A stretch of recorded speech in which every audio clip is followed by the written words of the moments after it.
Electricity की दूसरी class में करंट इलेक्ट्रिसिटी को हम कंटिन्यू करेंगे।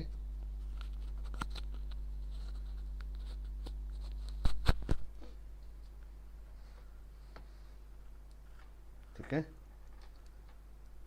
करंट के बारे में हमने कल काफ़ी कुछ पढ़ लिया था और इंस्टेंटेनियस करंट डिफरेंशिएशन से प्राप्त होती है, ये हमने कल देख लिया था, और एवरेज करंट। तो आज हम स्टार्ट करते हैं कि और करंट किस किस तरीके से कैलकुलेट की जाएगी। तो एक बार फिर उसको कंटिन्यू करें।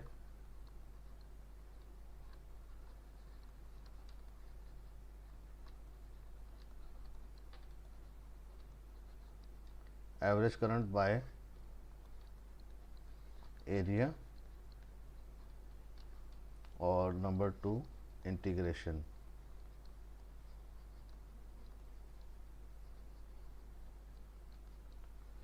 एरिया से और इंटीग्रेशन से हम कैसे एवरेज करंट पता लगाएंगे वो हम सीखते हैं यहाँ पर। तो पहले हम बात करते हैं एरिया की।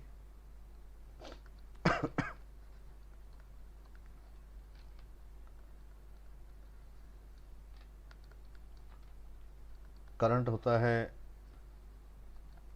D Q by D T. तो डी क्यू बराबर होता है आई डी टी। क्यू बराबर हो जाता है integration of I D T. आपको अगर सही तो इंटीग्रेशन आ रहा है। एक्चुअली एरिया और इंटीग्रेशन दोनों एक ही चीज़ होती हैं। अगर इक्वेशन दे रखी है आपको तो आप इंटीग्रेशन करेंगे, और ग्राफ दे रखा है तो आप क्या करेंगे, एरिया लेंगे। जैसे हम एक एग्जांपल से समझते हैं इसको। मान लीजिए कि आपके सामने ऐसा क्वेश्चन आता है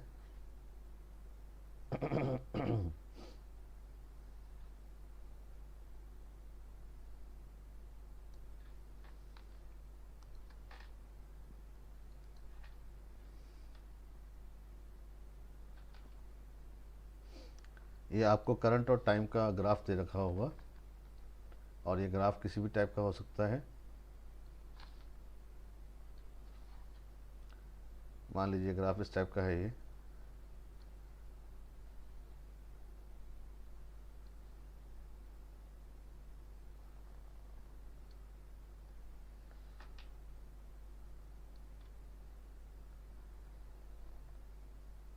इस तरह का आपको ग्राफ दे दिया गया है, करंट और टाइम का ग्राफ है ये। यहाँ लिखा है, उसका आपको थोड़ा और लंबा करना पड़ेगा, ऊपर तक लेके हम। ठीक है,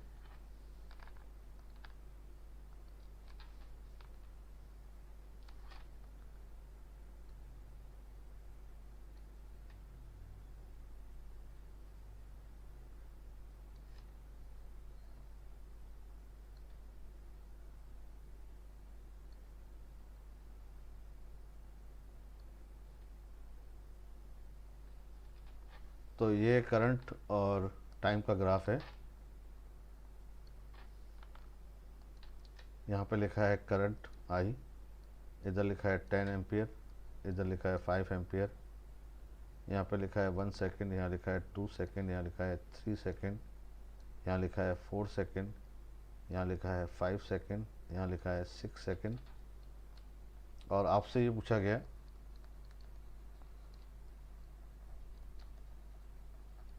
find out the average current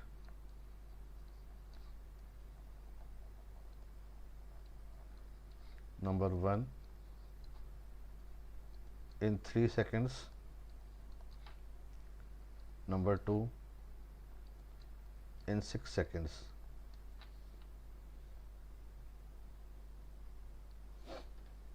तो एवरेज करंट कैलकुलेट करने का फार्मूला जो इंटीग्रेशन से हमने देखा, उसको हम एरिया से कैसे पता लगाते हैं, वो हो जाएगा एरिया ऑफ कर्व। ये कर्व किसका होगा, आई और टी का कर्व होगा, और डिवाइडेड बाय टाइम, जितने टाइम के लिए आप वो कर्व ले रहे हैं। तो ये इसका बेसिक फार्मूला होता है। ठीक है।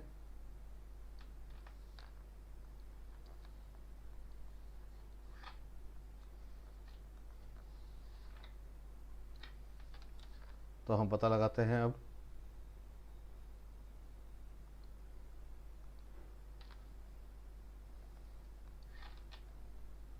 तो पहला क्वेश्चन हमें दिया गया है इन 3 सेकेंड्स,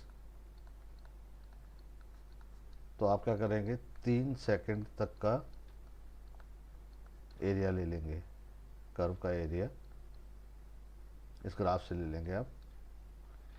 तो इस 3 सेकंड तक के ग्राफ में आपको जो एरिया मिलेगा उसमें आपको ये ट्रायंगल मिलेगा और प्लस ये रेक्टेंगल मिल जाएगा।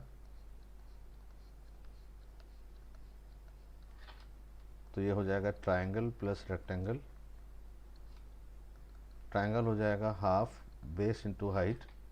बेस है यहाँ से लेके यहाँ तक 1, हाइट है 5 या हाइट 5 है, और प्लस आगे जो रेक्टेंगल दिख रहा है उसकी लेंथ 1 से लेके 3 तक मतलब 2, और विड्थ हो गई इसकी 5।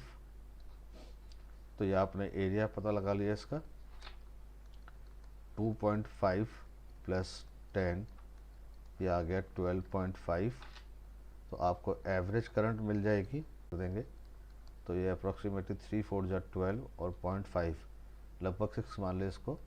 तो ये 4.18 या 19 एम्पियर के आसपास इसका आंसर आ जाएगा। बात समझ में आ गई। इसी तरह से अब हम t इक्वल टू 6 सेकेंड का देखते हैं।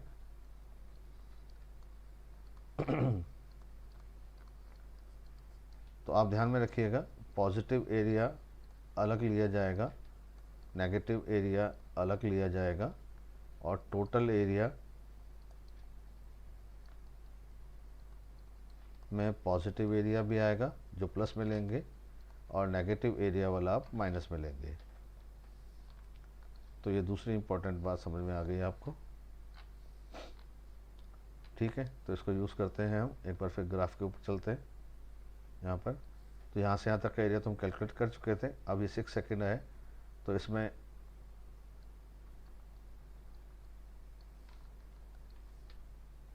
ये ट्रायंगल ऊपर वाला आएगा, इस ट्रायंगल का एरिया हो जाएगा हाफ बेस है 1, हाइट है यहाँ से लेके यहाँ तक की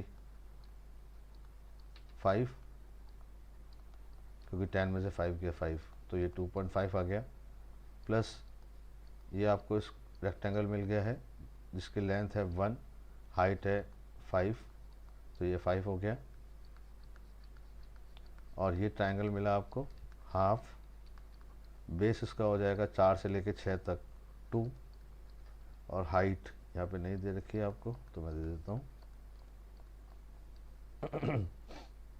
-5 ले लेते हैं इसको। तो ये -5, ये आ गया -5। तो ये एरिया जो नीचे वाला आया वो नेगेटिव आ गया। अब टोटल एरिया लेते हैं आप। 3 सेकंड तक का एरिया तो आया था 12.5, प्लस 3 से लेकर के 4 तक का एरिया में ये 2.5 और ये 5 और जुड़ जाएगा। तो 2.5 और 5 और जुड़ गया, और नेगेटिव वाला एरिया -5। टाइम टोटल लेंगे, टोटल टाइम कितना है 6, 5 से 5 कट जाएगा, ये आ जाएगा 15/6। 3 से काटेंगे, 3 5 जा 15, तो आपका आंसर आ जाएगा 2.5 एम्पियर। तो इस तरह से आप एरिया से आप एवरेज करंट पता लगाएंगे। एक और क्वेश्चन देख लेते हैं, कोई दिक्कत वाली बात नहीं है इसमें।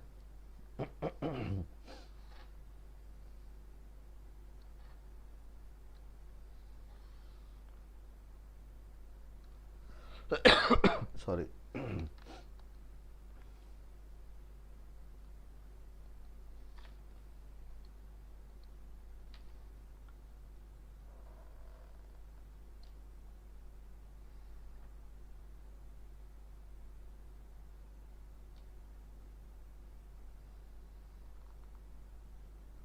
इस तरह से ये करंट आई है यहाँ पर, और करंट की वैल्यू दे रखी है, ये मान लेता हूँ आपको दे दिया है 10,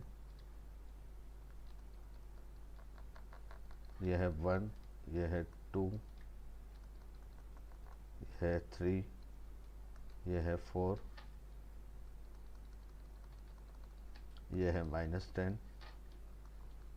और आपसे बोला जाता है कि बताओ एवरेज करंट क्या होगी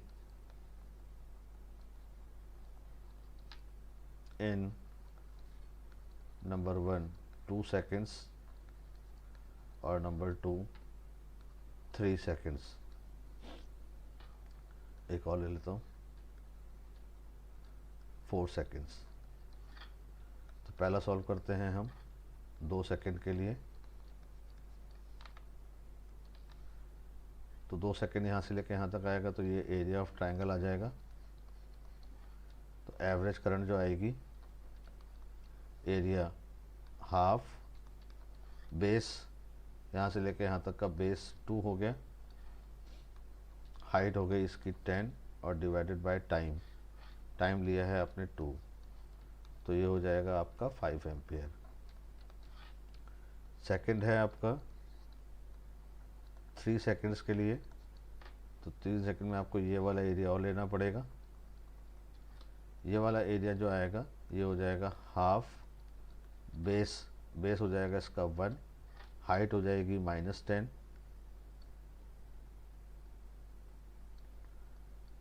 तो ये हो जाएगा -5।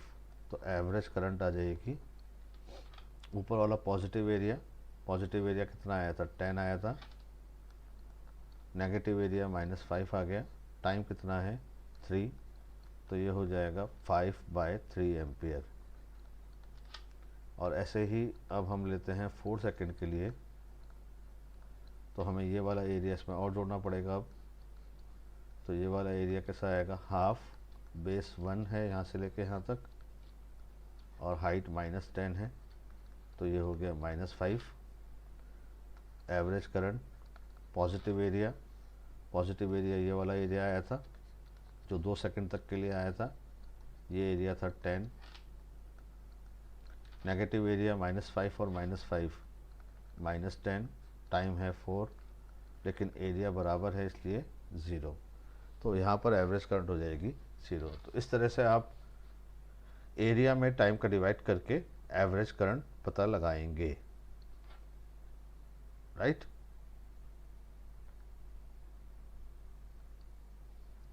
यहाँ तक बात समझ में आ गई है आपको?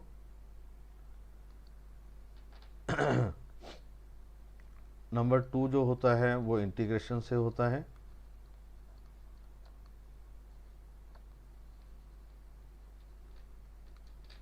इसके लिए आपको इंटीग्रेशन आना चाहिए। जनरली इंटीग्रेशन x की पावर n का इंटीग्रेशन x की पावर n+1/n+1, ये बहुत काम आता है, ज़्यादातर ये काम आता है। और ऑल्टरनेटिंग करंट पढ़ेंगे हम तो sin x cos x भी काम आता है। sin x का इंटीग्रेशन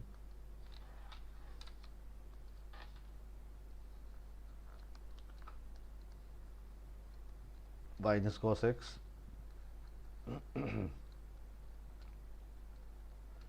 cos x का इंटीग्रेशन sin x। आगे जो कांस्टेंट होते हैं वो आप लगाएं, उसकी वैल्यू तो मिल ही जाती है, वो हम देखते रहेंगे। अब क्वेश्चन कैसा आता है इसके ऊपर, जैसे ये क्वेश्चन तुम्हारे सामने आ गया कि I = 3t² + 2t है, find out the average current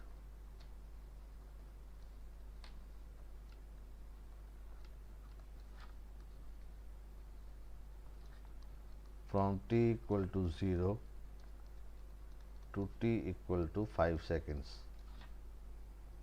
तो इंटीग्रेशन में फॉर्मूला क्या लगाते हैं, जैसे मैंने आपको बताया एरिया और इंटीग्रेशन एक ही बात है।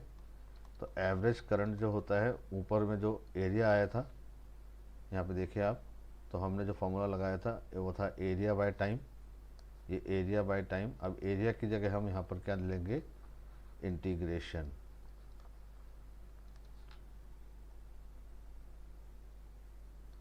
तो आई एवरेज बराबर आ जाएगा इंटीग्रेशन, कहाँ से कहाँ तक इंटीग्रेट करेंगे, जो टाइम आपको दिया है वहाँ से वहाँ तक आप इसका इंटीग्रेशन करेंगे करंट का, और डिवाइड करेंगे टाइम इंटरवल। तो ये इसका फॉर्मूला बन जाएगा, और इस फॉर्मूले से आप एवरेज करंट कैलकुलेट कर सकते हैं। तो यही मेथड लगा करके हम इसको अब सॉल्व करते हैं। तो हमारे हिसाब से यहाँ पर एवरेज करंट जो आ जाएगी वो हो जाएगी T1 से T2। T1 दिया है 0, T2 दिया है 5। करंट की इक्वेशन रख देते हैं जो दिया रखी है, और ये इक्वेशन हमें दी है 3t² प्लस 2t और divided by T2 minus T1। इसको हम इक्वेशन नंबर 1 दे देते हैं ताकि हम इसको इंटीग्रेट कर पाएँ आराम से। तो इंटीग्रेशन वाला पार्ट हम यहाँ ले लेते हैं, 0 से 5 3t² dt प्लस 0 से 5 2t dt। पहले में तो 3 बाहर आ जाएगा, अंदर t² रहेगा, दूसरे में 2 बाहर आ जाएगा, अंदर t रहेगा, और ये 0 से 5 3 x की पावर n का इंटीग्रेशन बताया था n+1 बाय n+1, तो t का भी ऐसे आ जाएगा। अगर t की पावर n का इंटीग्रेट कर रहे हैं आप तो ये हो जाएगा t की पावर 2+1 3, और नीचे 2+1 3, लिमिट लगाएंगे, ये हो जाएगा t की पावर 1 है यहाँ पर, तो t²/2। इंटीग्रेट आएगा तो आपको इंटीग्रेट करना ही पड़ेगा। 3 से 3 काट सकते हैं, 2 से 2 काट सकते हैं। अब हायर लिमिट लगाएंगे तो t की जगह 5 माइनस 0 और प्लस यहाँ लगाएंगे तो 5² माइनस 0, 5 की पावर 3 125 और 5 की पावर 2 25, तो यह कितना आ गया, ये आ गया 150। इंटीग्रेशन की वैल्यू मिल गई है हमें, अब इसकी वैल्यू आप रख देंगे।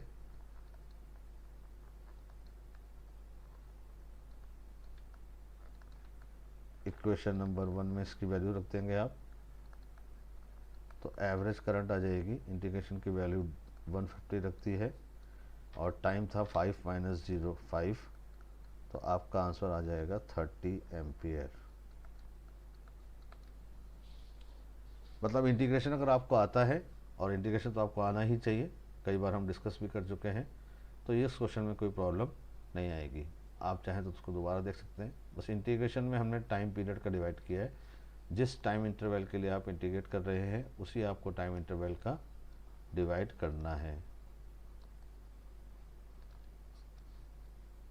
ठीक है। चलिए एक और क्वेश्चन ले लेते हैं इंटीग्रेशन का ही। मान लीजिए आपसे बोला गया है I = है 10 sin 50 pi t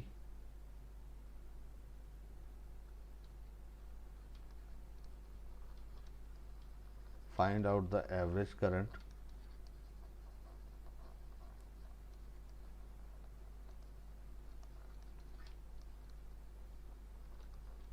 from t = 0 to t = 1/100 second. तो पहले आप इसका इंटीग्रेशन कर लें। इंटीग्रेशन जब करेंगे आप 0 से लेकर के 1/100 तक, 10 तो आ जाएगा बाहर, sin 50 pi t, ये आ जाएगा 10 बाहर, 50 पाई t का 50 पाई, और साइन का इंटीग्रेशन हो गया है माइनस कॉस।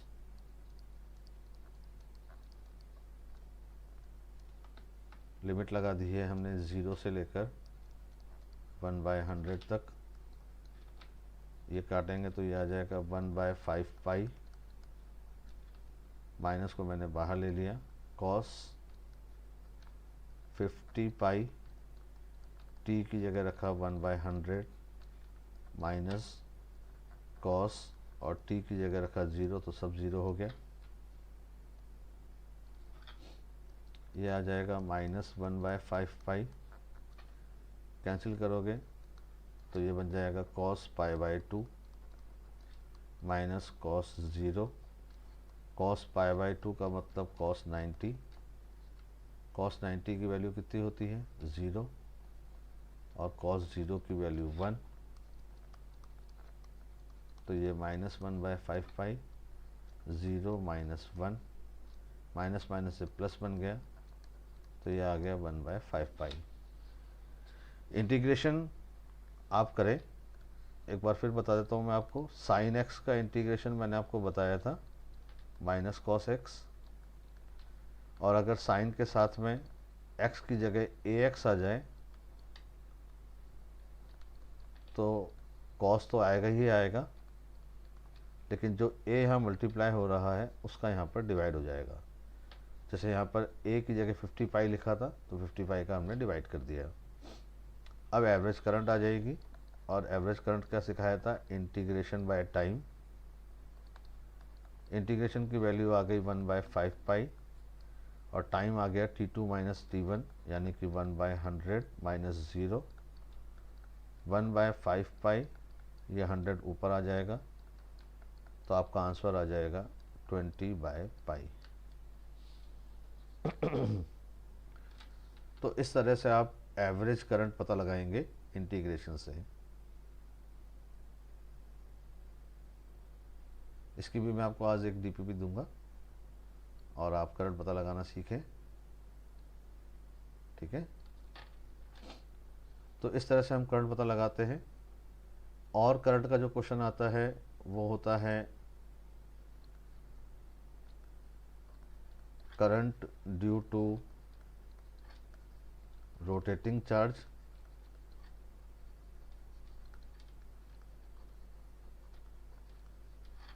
रोटेटिंग चार्ज का करंट कैसे आएगा, यानी कि चार्ज रोटेट कर रहा है, ये बहुत इंपॉर्टेंट है, इस पर बहुत सारे क्वेश्चंस आ चुके हैं।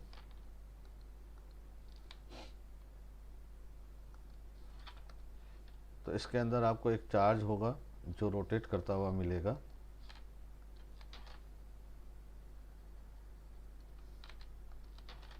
तो ये अगर Q चार्ज है और ये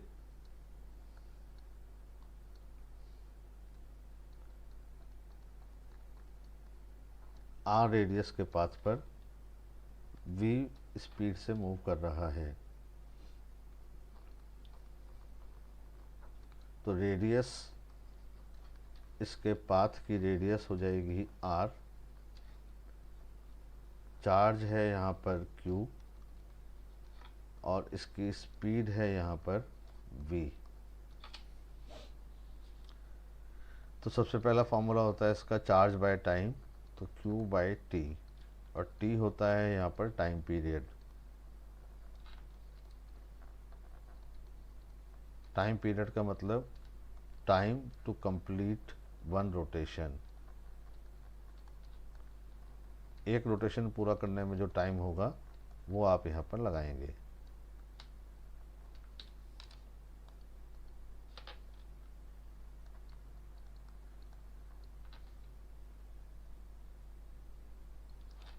तो Q/T। अब टाइम पीरियड और फ्रीक्वेंसी में रिलेशन होता है T = 1/f।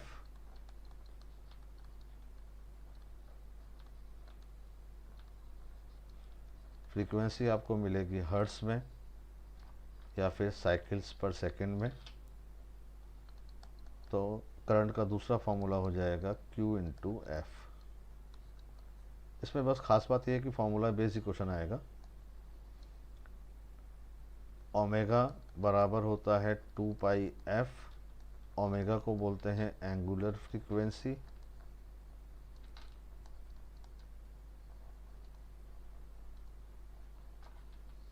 तो एफ की जगह आप चाहें तो ओमेगा बाय 2 पाई रखें,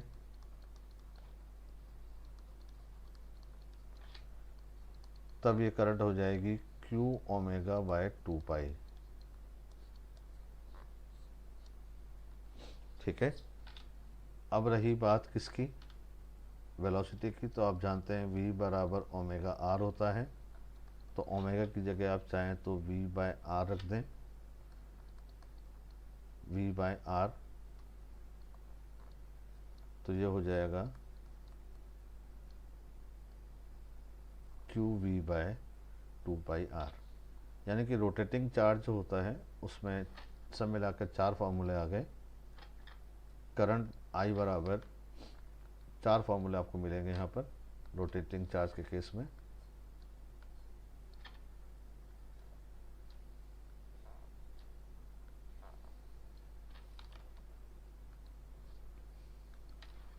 पहला है करंट बराबर क्यू बाय टी, टी है टाइम पीरियड। दूसरा है करंट बराबर क्यू इंटू एफ, एफ है फ्रीक्वेंसी।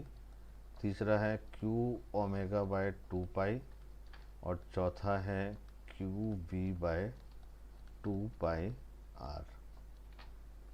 टी टाइम पीरियड है जो सेकंड में लेंगे, एफ फ्रीक्वेंसी है, फ्रीक्वेंसी आप हमेशा हर्ट्स में या फिर साइकिल पर सेकंड में लेंगे। ओमेगा इसके अंदर एंगुलर फ्रीक्वेंसी कहलाती है। एंगुलर फ्रीक्वेंसी की पहचान भी आप इसकी यूनिट से करेंगे। इसकी यूनिट होती है रेडियन पर सेकंड, और v तो आपको पता ही है स्पीड है जो होता है मीटर पर सेकंड। जैसे क्वेश्चन कैसा आता है कि एक इलेक्ट्रॉन है और वो रोटेट कर रहा है with frequency 1000 radians per second in the circular path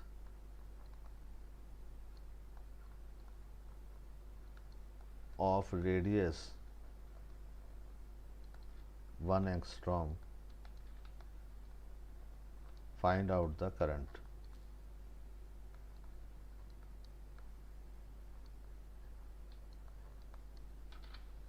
ऐसा क्वेश्चन तुम्हारे सामने आएगा, तो तुम जब देखते हो बच्चों, तो आपको सबसे पहले ये पहचानना पड़ेगा कि हमें कौन सी क्वांटिटी दी है।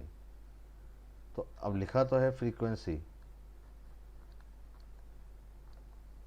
क्वेश्चन में फ्रीक्वेंसी ही लिखा आता है कई बार, ये क्वेश्चन जो आया एग्जाम में आ चुका है।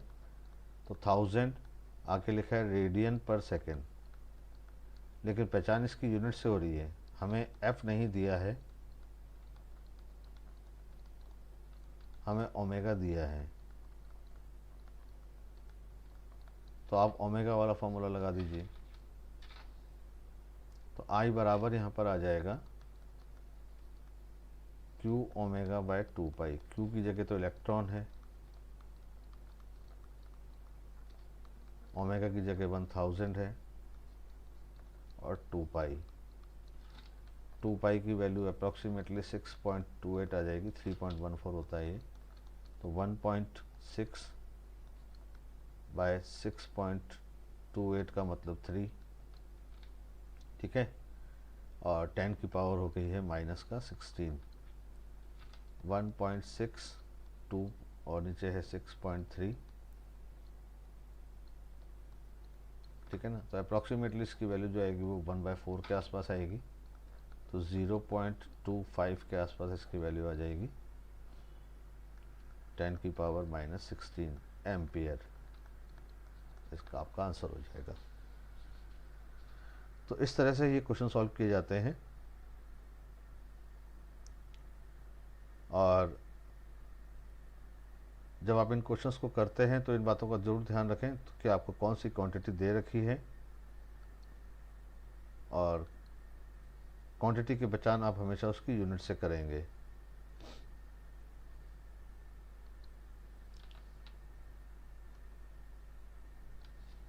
आगे बढ़ जाते हैं हम और कुछ बातें अब हम करेंगे प्रॉपर्टीज़ ऑफ करंट की, जिस पर थ्योरेटिकल क्वेश्चन आता है।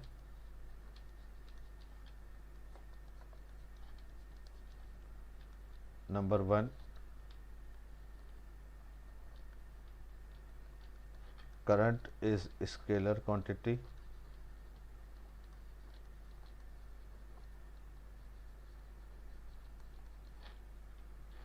यानी कि करंट वेक्टर नहीं है। तो करंट से रिलेटेड दो बातें बड़ी इंपॉर्टेंट हैं कि करंट में डायरेक्शन होती है, लेकिन फिर भी करंट वेक्टर नहीं होता।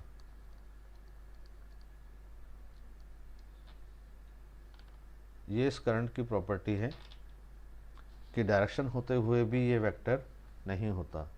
क्यों नहीं होता? क्योंकि ये वेक्टर लॉज को फॉलो नहीं करता, वेक्टर लॉज को या वेक्टर रूल्स को ये फॉलो नहीं करता। It doesn't follow the vector laws. आप कहोगे कैसे? जैसे एग्जांपल के तौर पर अभी हम एनएलएमबी पढ़ते ही हैं, तो आपको ये बताया गया उसमें कि अगर एक बॉडी के ऊपर आपने दो फोर्स लगा दिए, ऐसे ये बॉडी है और आपने इस बॉडी के ऊपर दो फोर्स लगा दिए हैं। ये फोर्स लगा दिया 10 न्यूटन का और ये फोर्स लगा दिया 10 न्यूटन का। तो इन दोनों को देख करके आप बोलोगे कि नेट फोर्स 0 है, क्योंकि फोर्स दोनों के दोनों इक्वल और अपोजिट हैं। इक्वल और अपोजिट हैं। लेकिन करंट में ऐसा नहीं होता। जैसे एग्जांपल के तौर पर करंट की हम बात करें, तो अगर ये करंट दो दिख रही है आपको इक्वल और अपोजिट,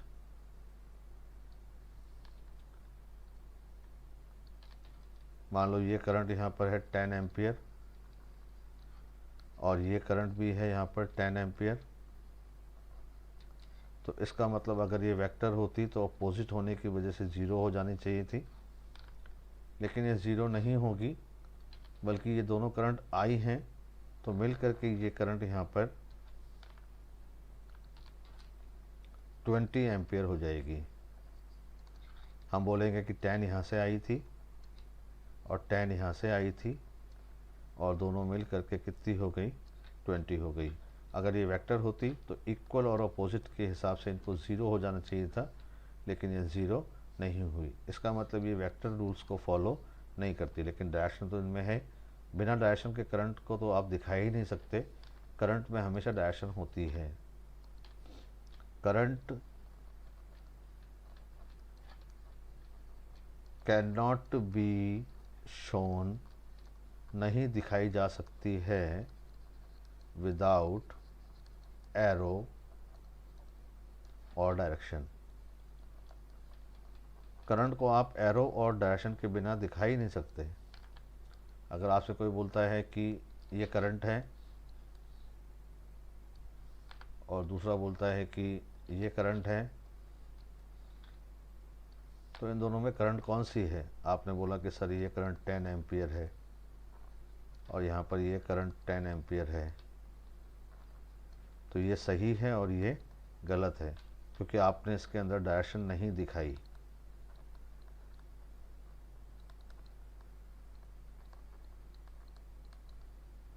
आपने डायरेक्शन नहीं दिखाई इसलिए गलत है। इसका मतलब डायरेक्शन के बिना करंट नहीं होगी।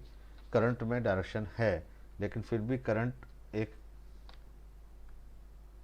स्केलर क्वांटिटी है, ये वेक्टर क्वांटिटी नहीं है, क्योंकि ये वेक्टर रूल्स को फॉलो नहीं करती।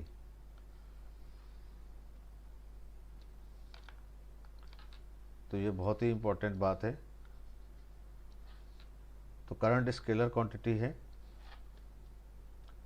दूसरी बात, करंट अगर स्केलर है लेकिन करंट में डायरेक्शन है, तो करंट की डायरेक्शन क्या होती है? आप कह रहे हो सर करंट को डायरेक्शन के बिना हम नहीं दिखाएंगे, तो करंट की डायरेक्शन फिर लोगे क्या? करंट की डायरेक्शन जो होती है वो 4 तरीके से दी जाती है। नंबर 1, पॉजिटिव चार्ज के मोशन की डायरेक्शन में।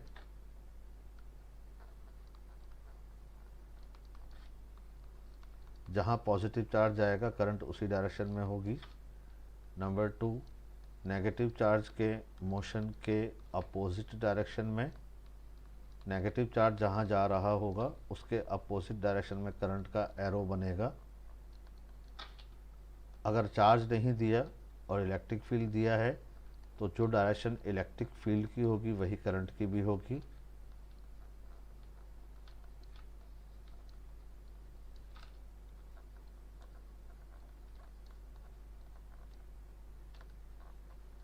और ये इलेक्ट्रिक फील्ड भी नहीं दिया, चार्ज भी नहीं दिया, तो करंट की डायरेक्शन होगी हायर पोटेंशियल से लोअर पोटेंशियल।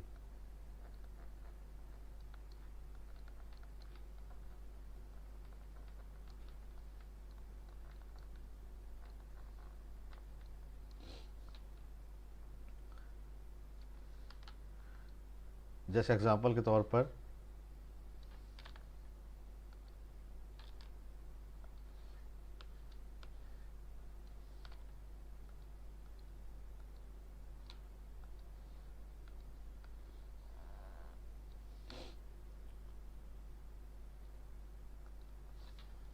मान लो, सपोज करो कि प्लस क्यू जो चार्ज है वो इस डायरेक्शन में जा रहा है।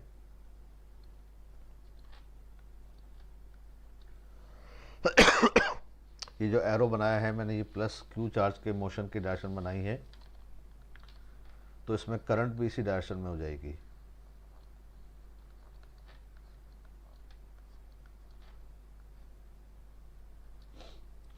अगर नेगेटिव चार्ज है, जैसे इलेक्ट्रॉन है या कोई नेगेटिव चार्ज दूसरा है, ठीक है ना, मान लीजिए इलेक्ट्रॉन ही है और ये इस डायरेक्शन में चल रहा है, तो ये इलेक्ट्रॉन का मोशन है। करंट जो आएगी वो इसके ठीक अपोजिट डायरेक्शन में आएगी।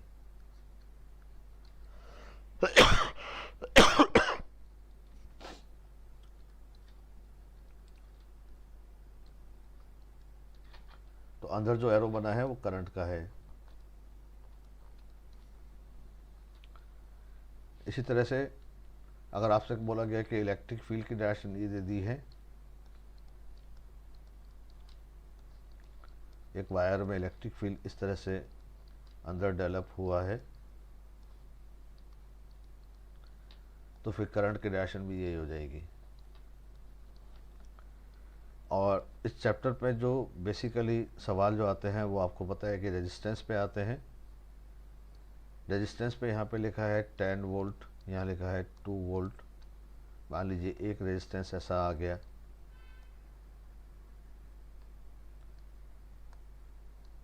यहाँ लिखा है माइनस का 100 वोल्ट और यहाँ लिखा है 1 वोल्ट। तो जब वोल्टेज आपको दिखाई दे जाए तो करंट की डायरेक्शन जो होती है वो हायर पोटेंशियल से लोअर पोटेंशियल होती है। तो यहाँ पर ये 10 वोल्ट है, इसका मतलब ये हायर पोटेंशियल है, तो करंट इस डायरेक्शन में फ्लो होगी।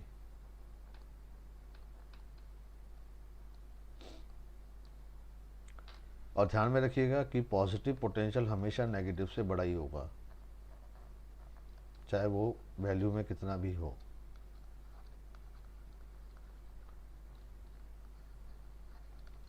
पॉजिटिव पोटेंशियल हमेशा हायर पोटेंशियल कहलाएगा। तो यहाँ पर ये 1 प्लस का है, इसका मतलब ये हायर पोटेंशियल है, और ये 100 होते हुए भी नेगेटिव है, इसलिए लोअर पोटेंशियल है। तो इसमें करंट हायर पोटेंशियल से लोअर पोटेंशियल की तरफ फ्लो होगी। तो इस तरह से हम करंट की डायरेक्शन पता लगाएंगे। ठीक है, करंट की डायरेक्शन जो आपने देखी वो 4 तरीके से देख ली है।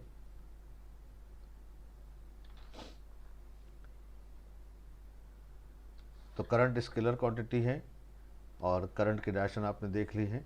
नंबर 3 प्रॉपर्टी, क्योंकि करंट स्केलर है तो current is added by using algebraic rules.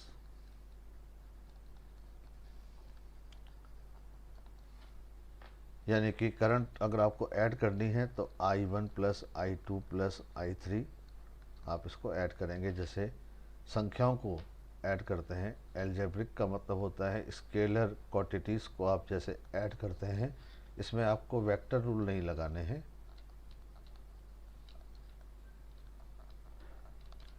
इसमें आपको एल्जेब्रिक रूल्स ही लगाने हैं। राइट। तो ये करंट की प्रॉपर्टीज़ हैं, आप ज़रा पढ़िएगा इनको ध्यान से। मैं आपको, आप बच्चे कह रहे थे कि सर आप लंबी क्लास लिया करो। देखिए यहाँ पर जब मैं पढ़ाता हूँ तो 40 मिनट में, 45 मिनट में या 35 मिनट में ही इतना कुछ हो जाता है कि ज़्यादा पढ़ाऊँगा तो फिर आप और कंफ्यूज हो जाओगे। तो आप ध्यान से ये क्वेश्चंस को देखिएगा। आज हमने बहुत कुछ पढ़ लिया है और इससे रिलेटेड मैं आपको डीपीपी दूंगा, तो आप उसको सॉल्व ज़रूर कीजिएगा। ठीक है। So thank you so much, bye, good night, take care.